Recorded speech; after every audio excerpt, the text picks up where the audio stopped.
Welcome to VPG's Virtual Water Cooler Chat Podcast, a platform that features professionals across a variety of industries and promotes growth mindset principles with a central pillar of championing the achievements of women. Our conversations explore a wide spectrum of backgrounds, experiences, and perspectives, creating a vibrant mosaic that enriches our collective understanding and strengthens our commitment to growth and empowerment.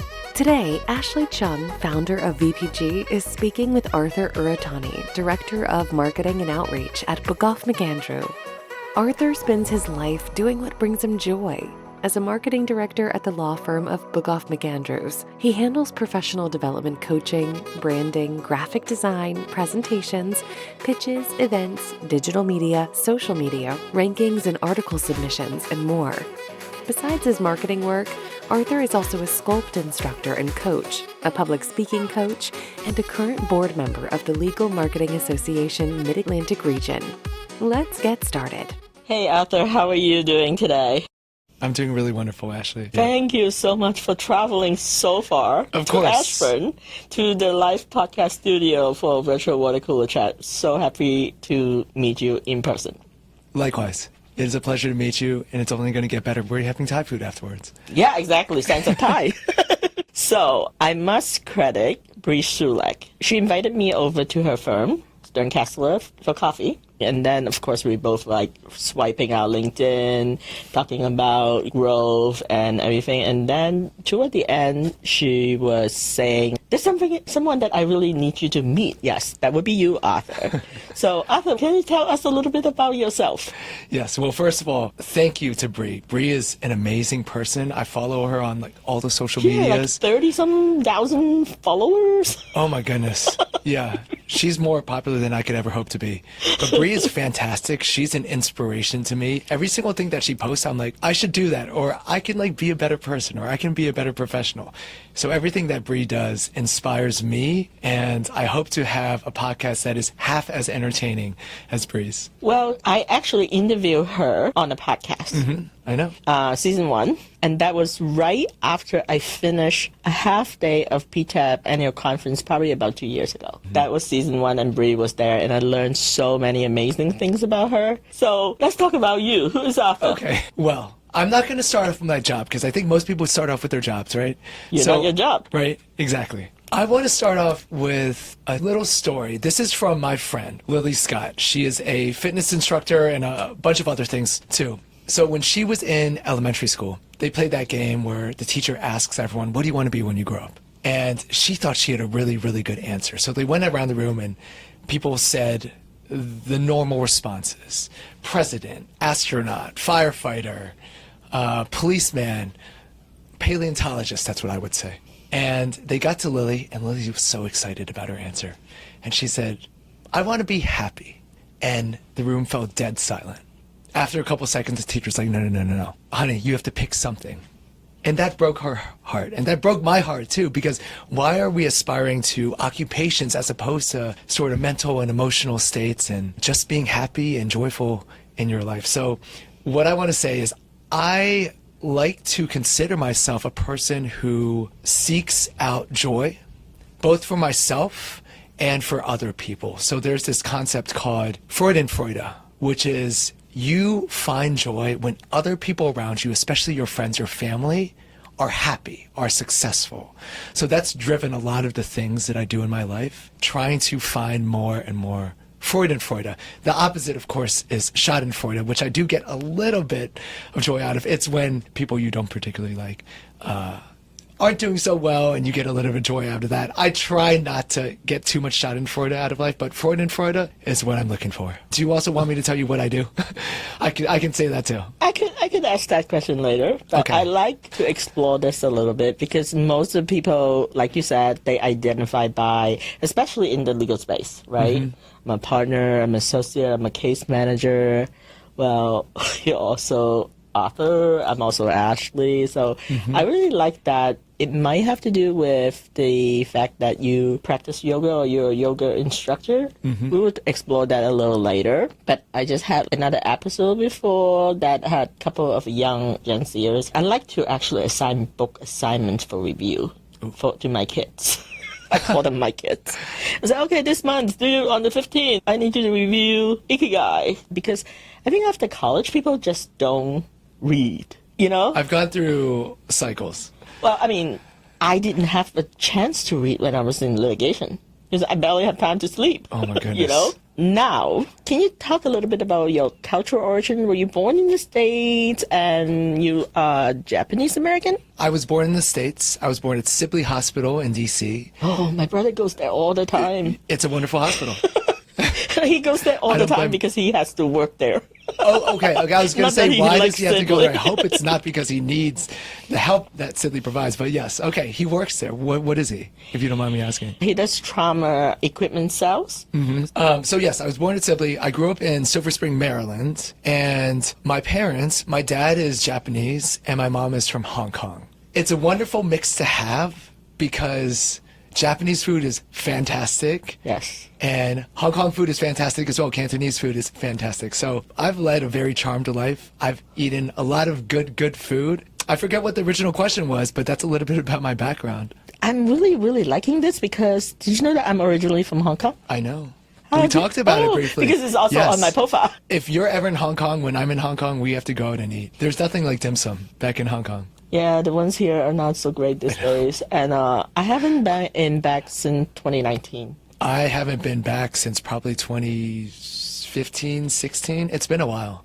But you were just in Japan. I was just in Japan. Okay. Yes, phenomenal. I have been to Japan multiple times. One time I had to go there when I was in litigation. I got 3 days notice to go there to cover for litigation, ITC litigation for 3 weeks. So, funny story. When I was at a firm, I had to cover some ITC litigations. And in Japan, if you do take deposition, it has to be at the U.S. consulate, either in Tokyo or Osaka.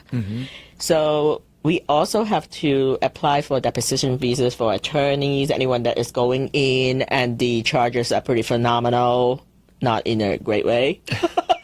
Very expensive. And everything is very expensive in Japan anyway.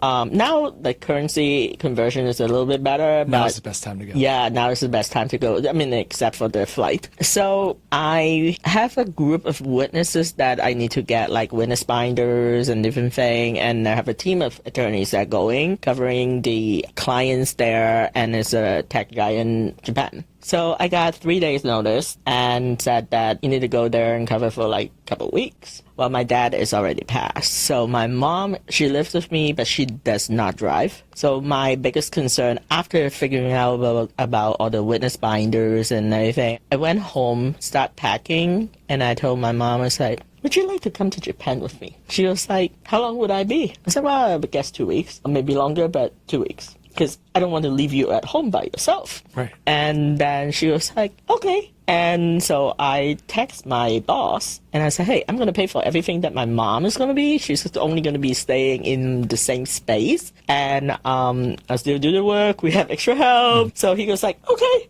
So I bought the ticket and we went to Japan for 2.5 weeks. Did you have a good time and did she have a good time, or were you working the entire time? Oh, I was working most of the time. Oh my goodness.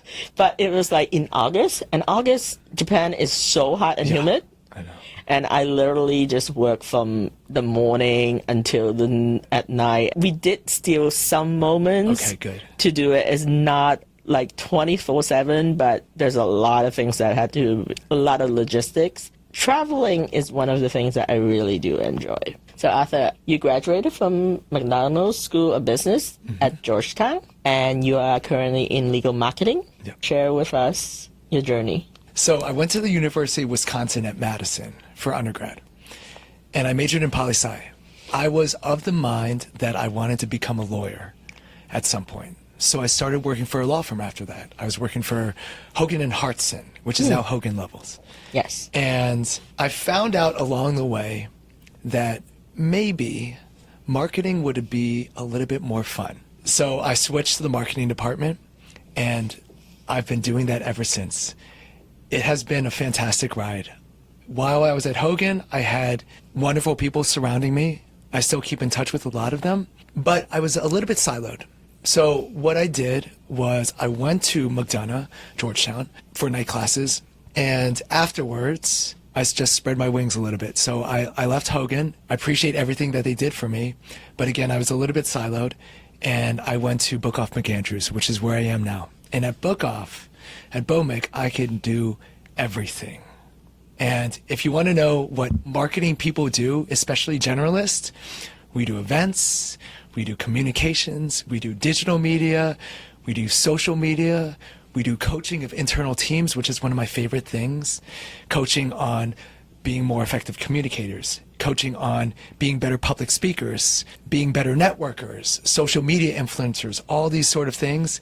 And then you have also branding, graphic design, presentations, pitches, all that sort of stuff I work on a regular basis. So I have so much variety in my work life right now. I really love it. And Georgetown, what it did for me was it exposed me to a lot of the formal education that I would use later on in my career to be able to be a really effective marketer and communicator. So I'm grateful to the people that I met at Georgetown, the professors that I had, and all the knowledge that I was able to gain while being there for 3 years. Well, first thing first, I was also a poli-sci major There we go. and We have also a that double going. major in East Asian languages and cultures, and actually learned how to speak Mandarin Chinese in Kansas because native is Cantonese, right? Yeah. And I have some really amazing professors, so I think education is so important, especially having the right mentors and the people that believe in you. I keep having a lot of friends that kind of popping up from Georgetown. Two of them that graduated from Georgetown. One is Uratani, and she is now the head of DEI at the Carlyle Group. She just got promoted, actually. And then another one is Janet, and Janet is the financial system manager at Bechtel Corporation. And both of them are female authors, and that's how I got to know, because I started writing books and then getting myself into like the female author circle, and it's been so amazing. I even met like former ambassador Lisa Gable. I put her on a podcast. Of course. She signed a bunch of books, and then we did a Meet the Author event. So that's really, truly amazing. This is the first time we met each other, right? Sitting in a very strange studio. Although we've been talking online for a while. Yes, we've been doing a lot of lengthy messages. If I were to ask you, Arthur, can you give me 3 words to describe you? That is a good question. And maybe this is a little bit aspirational. I would like to describe myself as down to earth, easy to get along with, and humble. Those are the 3 words that I would Would you describe consider myself yourself as. Although saying humble makes me a little bit less humble, but Interesting. We get into a lot of philosophical discussion here today. If I have never met Arthur, which one would be the most descriptive of you?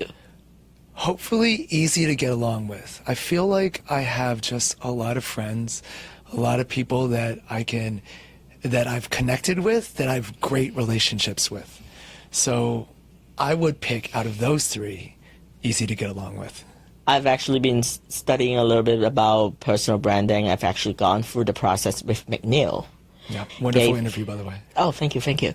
It's so nerve-wracking because I have to give him 7 people's name that he had to do a 30 minutes to an hour interview for each and talk about me.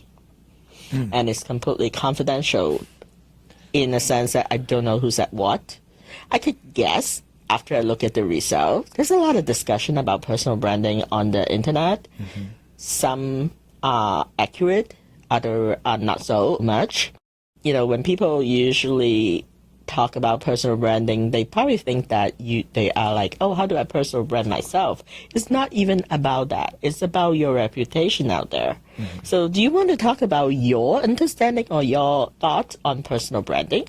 Yes, I mean, I would love to. Yeah. One thing that I want to talk about personal branding is, especially in our field, when we're talking about lawyers, so many lawyers appear to be the exact same person, right? You go to their bios, you go to their profiles, and it's the exact same thing on every single bio, on every single profile.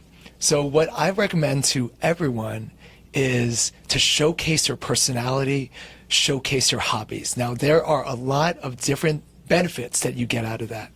First, it shows people the sort of person you are before they even meet you, the person that they might be working with. And in addition to that, when you showcase your hobbies, it endears people to you before they have had an opportunity to meet you. For example, if I say on my LinkedIn profile that I'm a cat lover, for some people, that may not mean anything. But for people who are cat lovers, that certainly means something. That builds immediate connection right off the bat. And that also allows for opportunity for deeper connection. You can immediately start asking me, oh, what sort of cat do you have? What's your experience with cats? And we can pull a thread that starts to unravel the person that I am. It leads to deeper conversation. So whenever you are showcasing yourself and your personal brand, I always say, let people know who you are as a person. Let people know what your hobbies are. So many people are reluctant to share that sort of stuff, but that's the sort of stuff that really attracts people to you.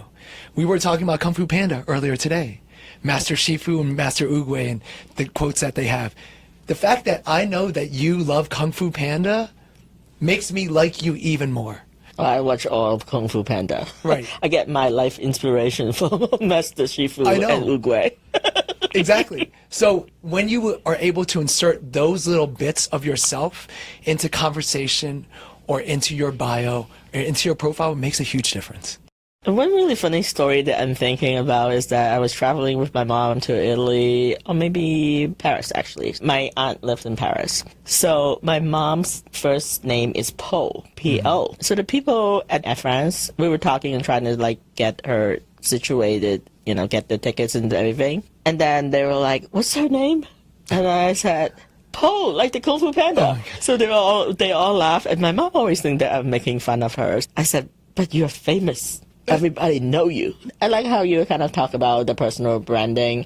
And one of the things that I discovered, it was obviously very nerve-wracking in the sense that having people that you know for a majority of your life. So one of my mentors is one of the interviewee. And he's in construction litigation. He's one of the rainmaker when I first started. So just going back almost 25 years. Mm. And having someone of that stature talk about you is really, really scary. So when I told him, one of the things that I later find out about my brand, it has to do with a lot of my energy. Mm-hmm. Now, we have not met. I'm actually interested in, this is also a nerve-wracking moment, and I would also share my thoughts about you. Okay. So that would be fair. If you have to use 3 words to describe me, what would be the 3 words? Well, the first word that jumped out to me was motivated. You seem like a very motivated individual. The fact that you are putting on this podcast and that everything seems so polished from start to finish. I've listened to many of the episodes. I see the promotions that you put out there for the podcast. I just think you are motivated, and let's add hardworking to it. I would add on top of that you seem like a genuine person and that you love connecting with people. I mean, I think that's pretty obvious, right? All the people that you meet through the podcast, the conversations that you have, I love to hear about it. And I think you love that aspect of all this as well. The third word that I would use to describe you is, and this is probably related to other two, but just so put together. Because it takes, I would imagine, a lot of effort to do everything that you do. And you mentioned to me that you have a side hustle doing PTAB filings. That's actually my main bread and butter. Oh, that's your bread and butter. Okay. Oh my God. So there you go. That's how we pay for this. Yeah, exactly. So you have to be put together. I thought this was your main gig. I mean, doing all this. So now you know I have another job. Right. Or multiple jobs. Yes. The fact that you can make your sidekick look like your main gig is pretty impressive. Well, thank you. I will take that as a compliment. Please, you should. For you, I think kind, astute. I think that would be a good one. Helpful. I think that you like to be helpful to other people. Well, I'm honored. Okay. Thank you so much. I don't know you that well. I mean, I only seen you on the and Travelers, and very balanced, it seems. I do love to travel. Yeah, I love travel too. So, that's how I decompress for years. When I was in litigation, I usually have a few times a year that I would actually go away because litigation is very, very demanding, or can be. And so what happens is sometimes I would really push myself. Like you said, I think the hardworking part, I was trained by two workaholics. My parents used to have a Chinese restaurant in Lawrence, Kansas. So I had to go in between school, work, and at some point I was like, you know what? I need to get another job because I cannot just put waitress on my resume because how far would that get me? I'm really glad that we had this discussion about personal branding because I really like to have someone's perspective on this. So thank you for that. Let's talk about your other podcast that you were on with Catherine Boyko, and I think it's LMA, Legal Management Association. You want to talk briefly about what you chatted about on that podcast? I sure can.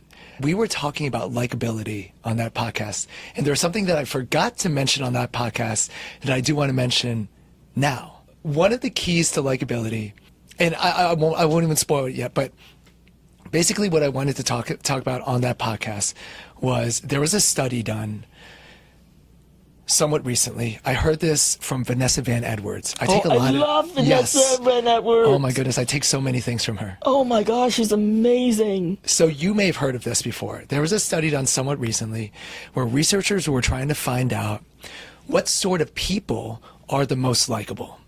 So they went to the Mecca high schools, where popularity is king, trying to figure out which sort of people are the most likable.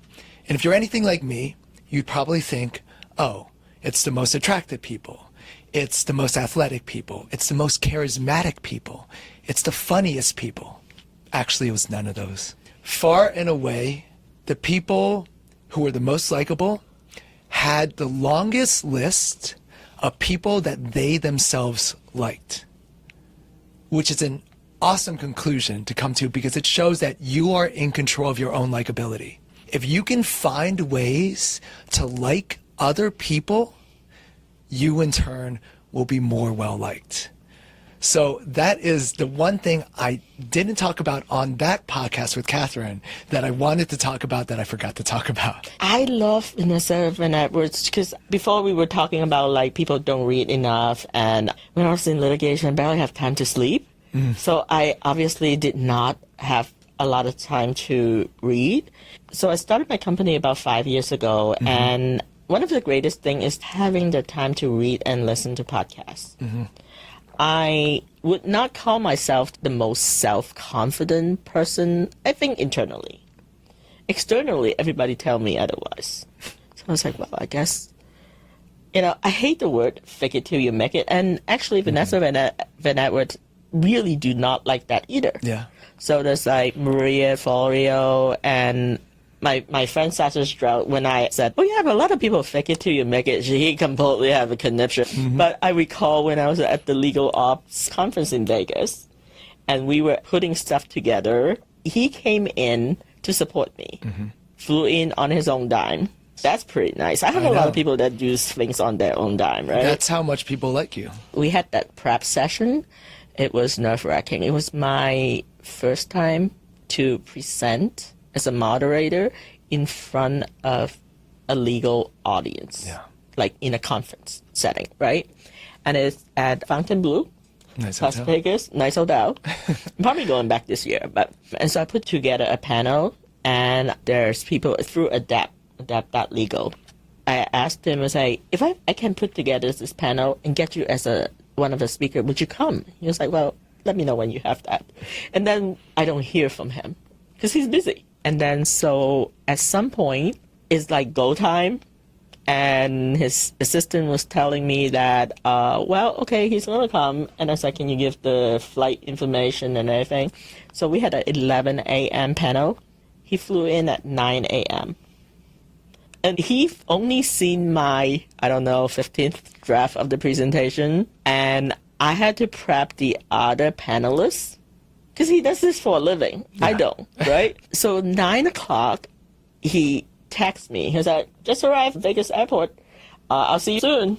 I'm like, oh God, I don't even know like whether you approve what I said. How am I going to put up a panel? So I was having like anxiety attack, right? So he comes in and we met at like the main lobby, and I told my panel, I said, this is behind the scenes stuff. So I told my panel, I was like, I need 30 minutes to basically get our meetings of the mind. Mm-hmm. And at some point I said to him, do you have any questions? He's like, no, I'm here for you. I'll just do whatever you need me to do. Like, people don't do that in legal. I've met each other panelists and I've talked to them, I've prepped them, but as a group, we did not do that. Mm-hmm. So we did that 30 minutes before the panel. It's probably nerve-wracking for everybody. So we got on the panel and we talked about branding. And somehow once I got on the stage, internally I was really kind of scared, but only for a few minutes. Mm-hmm. Once I get into the sort of like get into your zone, right? I just kind of like started talking. And during that particular panel or the one before, I talked about my dad. Because he was one of the reasons that, like, when he passed, I decided that I just want to kind of hunker down and do more work so that I don't have to deal with the emotional side of it. You know, grieving, everybody grieves differently. So I just become so much more, I just keep working, you know, until I sort of burn out in 2019. I was like, I don't think I can do this anymore. But I don't know what I can actually do. I want to go to another firm. I don't know what were my options. And then I talked to some people, and one of my now friend, she gave me some ideas. She was also from a large firm, and she came out to do some consulting. Very hard to begin in with, but she is probably in 6 or 7 years. I do PTAB filings. Mm-hmm. She does like ITC and trial work. And yet she's an introvert.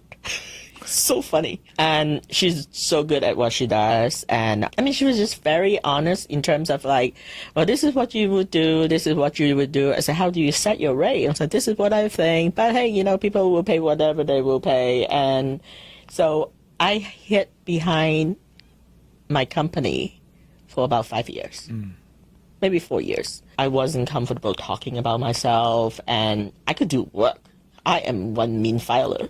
Like, my client's like, I don't even know how you get all of this stuff done.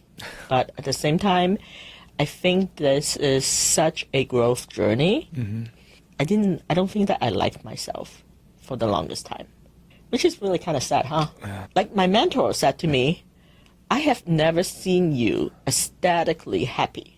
I said, I don't do that. Aesthetically happy, that's... You know, he goes, I've never seen that. I said, if you talk to my family, I'm actually the most happy person, right? Okay. So I think everything is relative. Do you have any thoughts about that before I kind of move on to the next question? Oh my goodness, so that means you don't look happy to him. I don't think that I need to show it, because I don't know about you, but Asian American kids, a lot of time, our parents don't really like, oh, you did such a wonderful job. And then this is one of the major complaints that most of my friends have, is that I cannot get an implied compliment because I won't get it. Yeah. You know? So I think part of it is that maybe I have just been such a workaholic most of my life that I didn't think happiness is really important. So it's kind of really interesting when you first started, you were talking about you want to be happy. Yeah. And then me is like, I am now really exploring what happy means to me. So for me, happy is having a chance to talk to people, connecting with people. And actually, I can actually do a lot of other stuff that I didn't have a chance to do because I call my own shots now. So that's pretty cool. There you go. Just explore the concept of like versus respect. Okay. I don't want to prompt you on that. Just that statement, like versus respect. Anything? Okay. Well, for me, it's pretty simple. When we're talking about likability, we're talking about, do I like this person? Do I like hanging out with this person? Do I feel good when I'm with this person? So like is pretty simple for me. Respect, on the other hand, takes into account two things. One is the ethical side, I would say. Are you a person that I think is a good person? Can I expect you to do the right thing and not be self-centered or greedy in your approach to life? So that's one aspect of respectability. In order for you to gain my respect, one, are you generally a good person, or what I could consider a good person?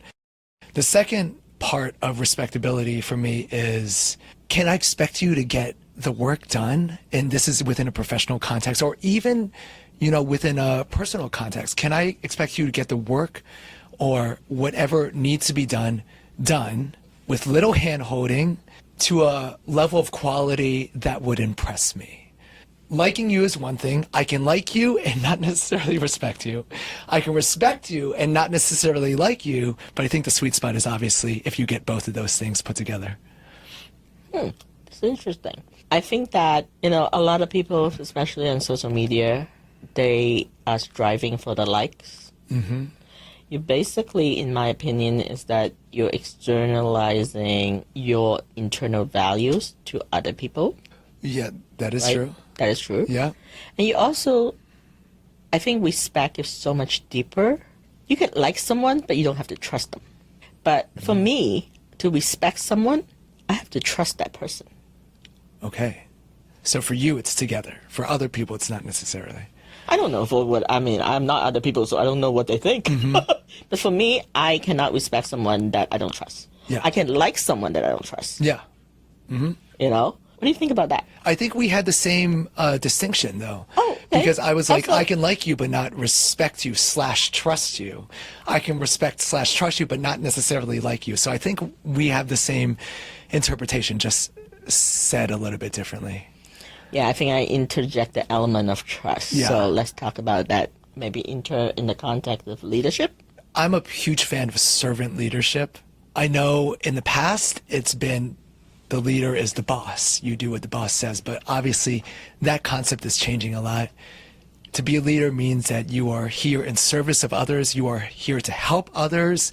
And I think a good leader gets joy out of seeing other people succeed. I was talking about Freude earlier. The idea that you get joy out of seeing other people around you be happy and be successful. So I think that's the mark of an excellent leader right there. Yeah, so one of the things that I wanted to give credit to my team is that you said that, they're polished and everything. I have a group of perfectionists, myself included. So sometimes we have to make sure that we do not let perfectionism get to the best of the actually deliverable. You're in marketing, so you should know, hopefully, Seth Godin. Yes, I do, yeah. What do you know about him? Just marketing guru. I follow him on social media. He has a couple books out. Oh, he has tons of books. Yes. Oh my God, yes. And I probably have a couple books of his on my bookshelf, so yes. I like Seth a lot. Mm-hmm. I don't agree with everything he said, because I think he's pretty extreme. I love the fact that he's so opinionated, but unapologetic. Yeah. Because most people do not take a strong stand. They kind of go like this, right? But Seth, you can count on, I respect that, right? And not only like him, because I can trust that when anything that come out of his mouth, that stand is not going to change unless something, it's not going to be because of him trying to people please other people. Mm-hmm. And I really like that about him. And one time, I was like, oh, Life LinkedIn, there's something that came out. Oh, Seth Godin is on. Let me get on. So I get on there, and I just type in, mindset is huge. And it is. It is. Well, I didn't know that they were going to be interacting with me. So you know how LinkedIn, it comes out and it's like, Ashley Cheung, mindset is huge. And then the host and also Seth Godin both said something. It was like, Ashley's right. I'm like, which Ashley? Oh, it's me. You're the Ashley. I'm the Ashley. I interviewed one of my clients before, also a good friend, Jonathan Stroud, and he's from Michigan, so the team, right? I just think that without the team, I've gone through a lot of growing pain, because I used to be a case manager, and in litigation, when you are having to be responsible for the process, and if anything kind of goes wrong, you have a lot of people to answer to, and I wasn't necessarily really trusting myself. I think the leadership skills was not really honed So there's also leaders versus manager. So it's a completely different thing. But there was a lot of growth that I needed to actually have happen. And so after I started VPG, beginning, it was very, kind of like, hey, I'm the boss. I'm going to do whatever I wanted to do. But then later on, I started reading, listening to other people, especially Simon Sinek. And so I thought that that was really interesting and making sure that I'm not going to be all about me. And the team is important. But one thing that I really learned is that I don't like tiptoeing when there's feedback. And it's really, really hard for me because I was a people pleaser. I so am a people pleaser. Oh yeah, I was, and I'm still like, the struggle is real, obviously. I think when it comes to respect, to kind of bring the closure to that, is that, while I wanted to respect other people, I think it's important to respect yourself. Of course. Like yourself and respect yourself. Because if you don't do that, people can tell. Like Vanessa Van Edward says, you can't really like other people if you don't even like yourself. Right. So sometimes when I have to make tough decision, at the end of it, I was like, would I respect myself and like myself if I make this decision? And then so that becomes sort of like a standard. I will apologize if I make a mistake. And also, I think that that's sort of like the journey of where I've come to, and I'm really happy about that. I'm kind of like completely candid on what's going on with me. No, please. You like candidness. I like candidness too. Yeah. Well, know that what you have to bring to the table is valuable. And when you were talking, I just thought about one of my experiences. I don't think I mentioned this on the podcast yet, but you alluded to it. I'm a yoga instructor as well, yoga and workout instructor as well. That's my side gig. And you have one that pay and one that is for hobby. Yeah, one that's for hobby, right? One that brings me joy. Yes. And I was subbing a class at a studio that I don't normally work at.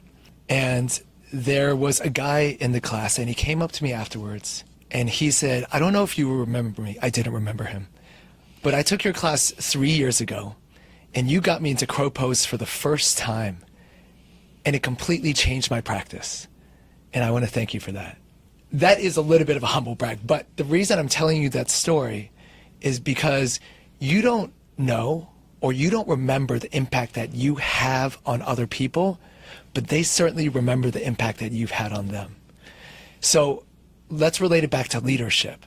Whether people tell you or not, you're a good leader, or they're trying to suck up to you or whatever, know that most of what people think about you, you will never know. So if you lead from a position of kindness and empathy, and with the mindset that you want to help other people out, that impact that you've had on them will be positive, and that will affect them for the rest of their life.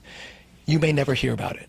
So with regards to leadership and respect and trust and all the things that we've talked about, I think it's important to know that you won't hear a lot of this, but know that it is happening in the background. People are developing attitudes about you. They're developing opinions about you. And you'll stay with them, whether that's bad or good, for the rest of their lives. Have you heard of Mel Robbins? Yeah, Mel Robbins. In fact, that's how I learned about Vanessa Van Edwards. Vanessa Van Edwards is like Mel Robbins' people person, and she's been on Mel Robbins' podcast several times. So Mel Robbins has a new book, Let Them? Yes. She has actually, a Let Them theory. Have you? I've been targeted on social media with that. So, yes, I know about it. Okay. Yeah. Yes. So I was historically recovering control freak. I'm trying to sort of like remove myself from being so controlling. One of the things that I'm aspiring to do is, for things that you're out of control, that you don't have any control, let them. And then one of the things that he said is like, then let me, and empowering yourself. Thank you. Thank you so much for having me.